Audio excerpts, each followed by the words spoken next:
So I think what she's trying to say is the hijab is beyond just wearing a scarf, but you see hijabis nowadays in a lot of makeup, dancing publicly, wearing revealing clothes. That also part of hijab? So Mariam, let me try to comment on that a little bit. And I think, this is obviously what we see, right? What that stems, where that comes from, I think, is this thing that we talk about here. And I don't want to use the word a lack of understanding more than a journey in understanding, right? So the journey is for some people, the headscarf or the hijab is literally that piece of cloth on their head. So regardless of how else they look, because they don't understand that the hijab is a lot more than that, right? It's about modesty, right?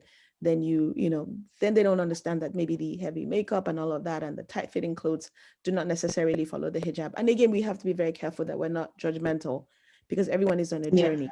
And this is why understanding is important of it.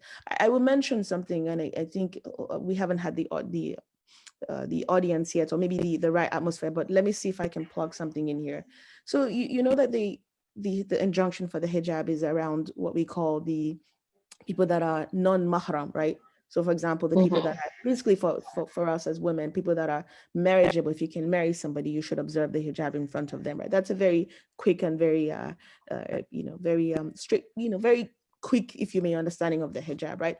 But the essence of the hijab, when you go to the letter of it, so the letter is put a scarf on your head in front of, cover yourself or be modest in front of people that are marriageable to you, right? But it doesn't mean that in front of your uncle who you can't marry, you have to wear tight-fitting clothes. Because in the end, the essence of it is that you want to preserve your modesty.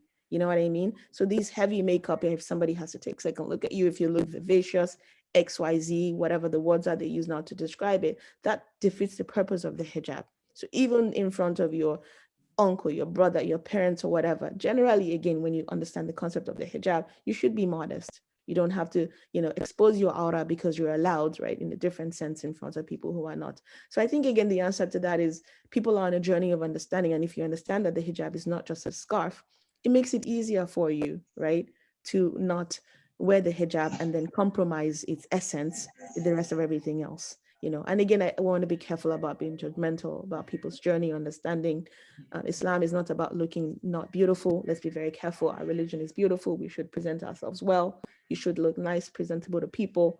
But I think there's a very fine line, if you may, right? The heavy makeup, all of that, maybe not. But it doesn't mean that, you have to totally not look presentable. Let's also be very, very cautious about that we have a good understanding of what our religion asks of us. I think, Nurah, maybe you have something to share. No, subhanAllah, Ajra, I think you've done such a good job of answering that question. It is a journey.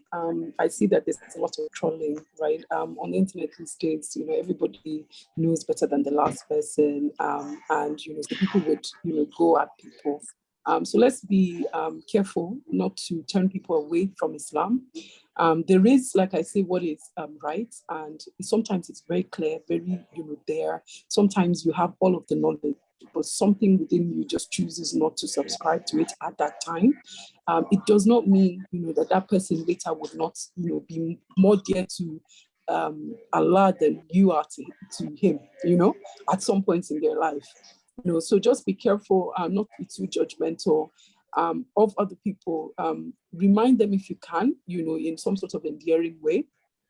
I see even the greatest scholars, people question things that they do on social media. Mostly men could question again and again, they insult him and say he's doing this and he's a shame.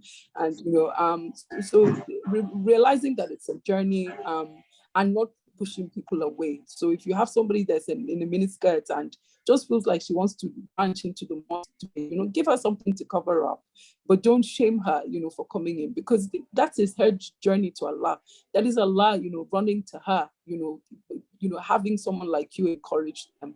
But I think the encouragement is key. Don't people shame them, for not knowing enough.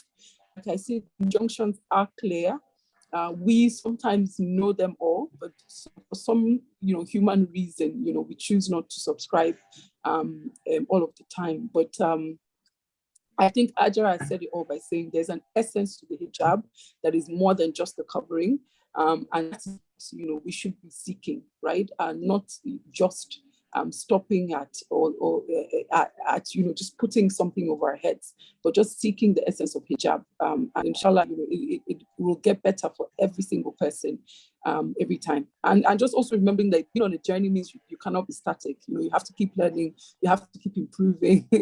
You know, you have to keep looking for that better version of yourself, right? So don't sit somewhere and say, you know, yeah, I'm on a journey. Bros, you've been on that. That's part of your journey for like 10 years, you know. So move it up, move it along, you know, quickly. But that's it for me, really.